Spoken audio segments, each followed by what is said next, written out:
პირველი ასე ვთქვათ, კითხვა მინდა დაგისვათ, ცოტა ხნის წინ სოციალურ ქსელში გამოქვეყნდა მსგავსი სახის პოსტი, რომელიც ეკუთვნის გერმანიის საელჩოს თბილისის მოწოდება არის ერთგვარი, რომ მშვიდობიანი რევოლუცია არის შესაძლებელი. ეს გზავნილი, ეს მოწოდება რას ნიშნავს, როგორ ფიქრობთ და რამდენად სახიფათო გზავნილია თუნდაც ქუჩაში მდგომი ადამიანებისთვის, რომლებსაც ამობილიზებს ოპოზიცია? დიახ, რა თქმა უნდა, ვნახე გერმანიის საელჩოს Facebook გვერდზე გამოქვეყნებული ვიღაცის თვით შემოქმედება,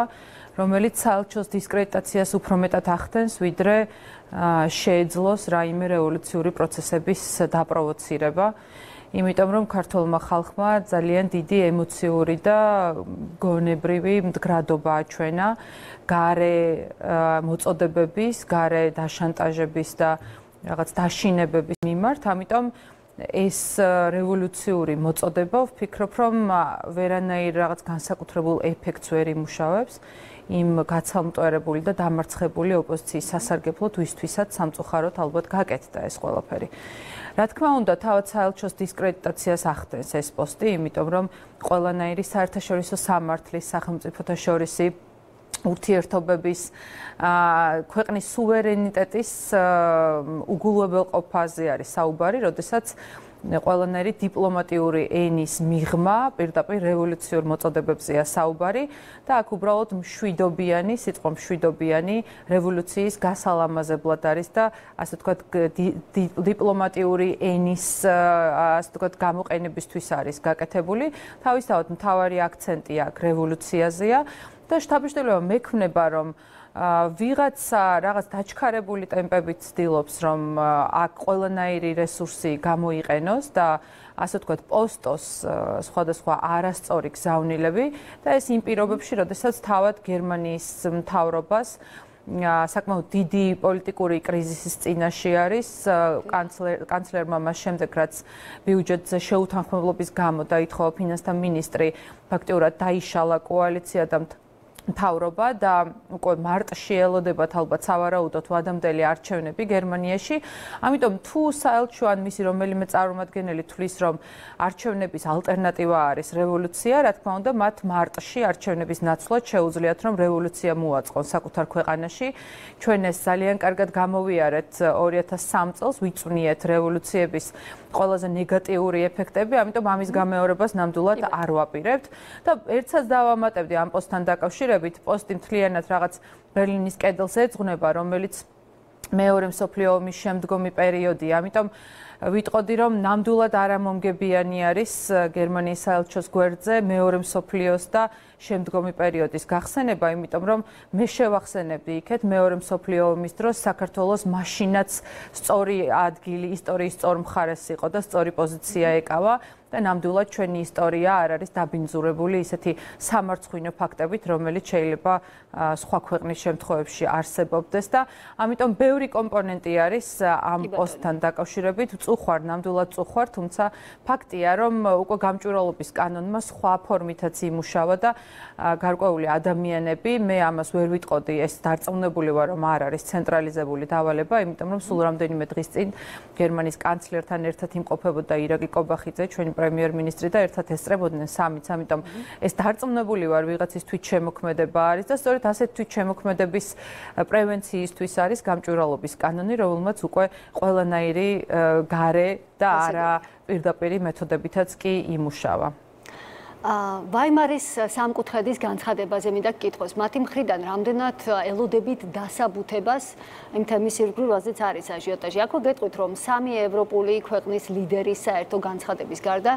ანალოგიური პოზიცია აქვს მაგალითად ევროპარლამენტში გაფართოების საკითხებში დანიშნულ ახალ ევროკომისარსაც. სლოვენიელი დიპლომატი ამბობს, რომ საქართველოს ევროკავშირში ინტეგრაციის ერთადერთი დაბრკოლება სწორედ არის უცხოური გავლენისა და ოჯახური ღირებულებების შესახებ კანონები. ევროკომისარი ფაქტობრივად ღიად ამბობს, რომ კანონების გაუქმება არა მარტო საქართველოს ევროინტეგრაციისთვის საჭირო პროგრესის გაგრძელებას შეუწყობს ხელს, არამედ სწორედ ამ კანონებზე უარის თქმაზეა დამოკიდებული ფინანსური დახმარების პაკეტიც.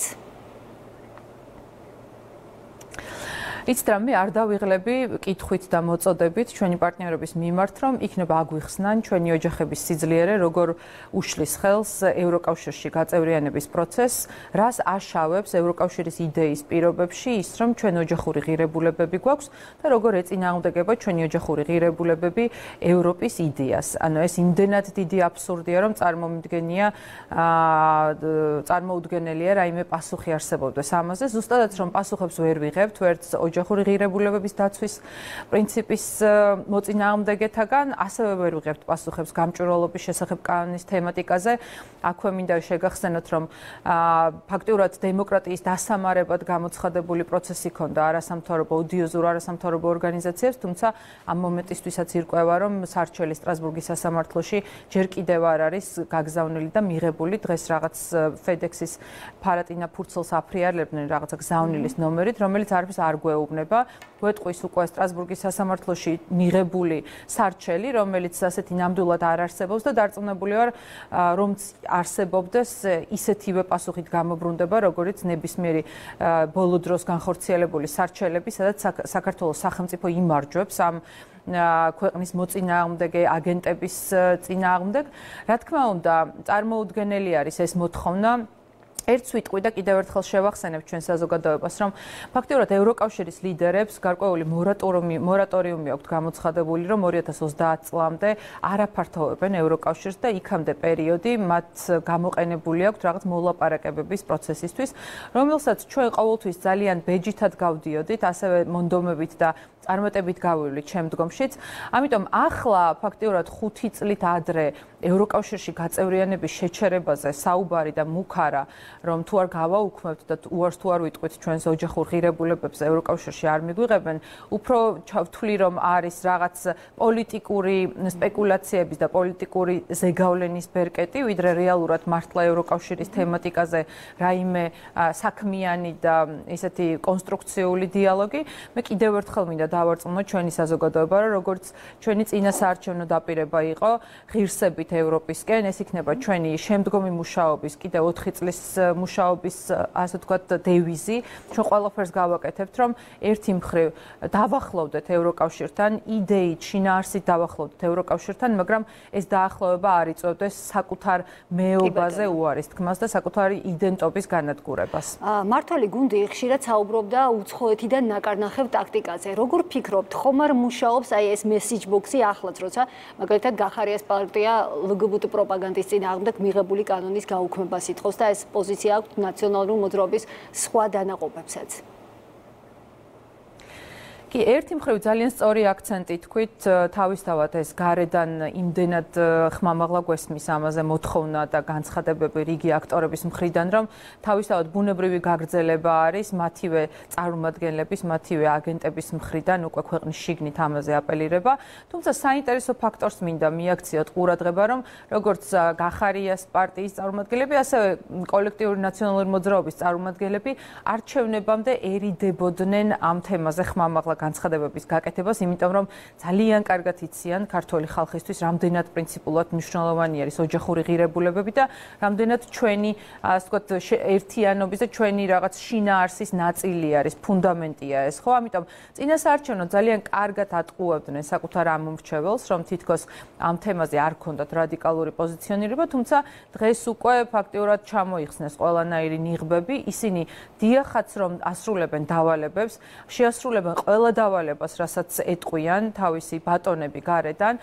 ვისი დაფინანსებითაც, მხარდაჭერითაც და ვისი მობილიზებითაც მოახერხეს ბარიერის გადალახვა, არ მოვერიდები და არ ვეტყვი, რომ არ მოვირიდები და ვიტყვი, რომ ზუსტადაც რომ გახარიას პარტია იყო ერთ-ერთი ყველაზე, ასე ვთქვათ, მაჩანჩალა, რომელიც ვერ ლახავდა ბარიერს, თუმცა კოორდინირებული მუშაობით მოახერხეს, რომ ის კალათაშიც გადაისროლეს ხმები, ამიტომ თავისთავად ახლა ისინი ყველაფერს გააკეთებენ და გაიწყვიტავენ შუბლზე ძარღვს იმისთვის, რომ ყველა დავალება შეასრულონ, რათა გაამართლონ თავიანთი არსებობა. ოპოზიციის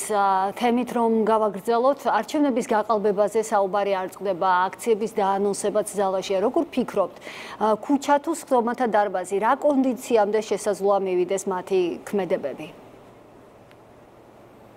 დიახ, ახლაც სადღაც შეკრებილები არიან, ვიცით როგორი მასშტაბური აქცია აქვს მოწყობილი დღესაც. ფაქტიურად გართობის რაღაცა უცნაურად სადომაზოხისტური მეთოდი აქვს მოფიქრებული, სადისტური, იმიტომ რომ საკუთარ ამომრჩეველს და იმ ადამიანებს რას ერჩიან, ვისაც იკრებენ და მაზოხისტური, იმიტომ რომ საკუთარ თავსაც რაღაც უცნაური ფორმით იწვალებენ, იმიტომ რომ არჩევნებში დამარცხებულები, პარლამენტში მუშაობა ვერ შეგუებულები ახლა რაღაცა ფორმას ეძებენ, რომ თავისი არსებობა გაამართლონ, თუმცა ამაზე უფრო საადო-მაზოხისტური მეთოდი ნამდვილად არ შეიძლებოდა ვინმეს წარმოედგინა. გულწრფელად მინდა თქვა, რომ დიდება ქართველი ხალხის ასე ვთქვათ გონივრულობას,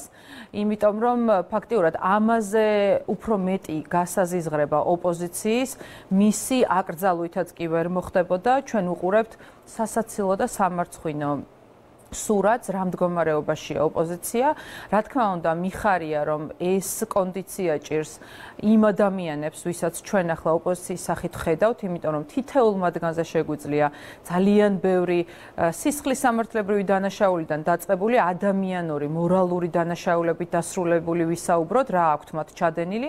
მაგრამ თავისთავად გული მწყდება, რომ ზოგადად ეს ქვეყანა არ იმსახურებს, ყავდეს ესეთი ოპოზიცია და რა თქმა უნდა, ვიტოვებ იმედს, რომ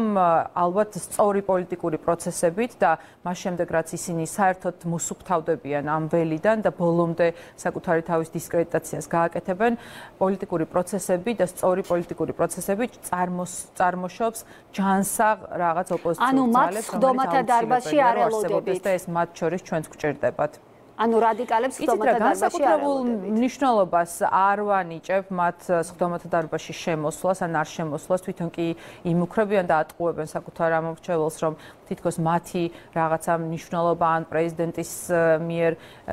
ხდომის ჩანიშვნა რამე ცვლილებას იწვევდეს. რეალურად კონსტიტუცია და მთლიანად სამართლებრივი ჩარჩო ისევე როგორც ნებისმიერი სხვა ქვეყნის ისია აგებული, რომ თავისთავად უმრავლესობას შეუძლია რომ იმუშაოს და შეიკრიბოს, ასეც მოვიქცევით და გავაკეთებთ, იმიტომ რომ ქართულმა ხალხმა მოგცა ამ ქვეყნის სახელით მუშაობის მანდატი, რაც შეეხება მათ შემოსვლა არ შემოსვლას, ისინი შემოსვლითაც და არ შემოსვლითაც გააგრძელებენ იმ მავნებლურ პოლიტიკას, რომელსაც აკეთებდნენ, ერთადერთი განსხვავებით, რომ პარლამენტში უკვე პარლამენტარის სტატუსით უცხოეთში მოსიარულე ეს ადამიანები გაცილებით მეტს საშავებენ და მეტი, ასე ვთქვათ, რეგალია, მეტის გაფუჭების საშუალებას აძლევთ, ამიტომ რა თქმა უნდა, თუ ისინი არ შემოვლენ, ამით ალბათ არაფერი არ დაშავდებოდა პირიქით. ძალიან დიდი მადლობა. ჩვენს ეთერში საუბრობდა ვიცე-სპიკერი ნინო წილოსანი.